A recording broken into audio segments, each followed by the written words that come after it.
Hello and welcome back. Just a very short video today in reference to the video we did recently on the 5 most expensive cars on AutoTrader that you can buy at the moment. And number 5 was the Ferrari LaFerrari. Now I don't know if you noticed anything on screen about the price of this car, because I use the AT price tracker. It shows you the price history of a car from the moment it's listed on AutoTrader. Now, as you can see in this LaFerrari, it was listed on the 17th of April at 2,980,000, just under £3 million. It was then increased to 3.576 million on the 13th of July, and has increased again on the 29th of July to 4,380,000. That is a whopping 1.4 million or 47% increase in the price of that car since it was first listed on the 17th. Now, does that reflect a change in the market?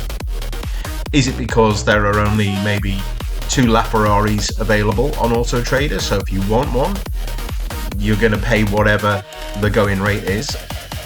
It's been imported from Japan. Its first owner was a Mr. Suzuki. I wonder if he was connected to the motorcycle brand.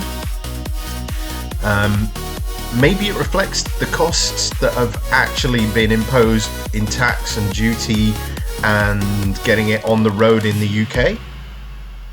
But you'd think you'd know all that and list it at the correct price initially, unless that was the price listed when it was still in Japan. Just interesting, isn't it, that this AT price tracker unveils these hidden secrets, that on the face of it that car is £4.3 million, but we know only a few months ago it started off at less than £3 million.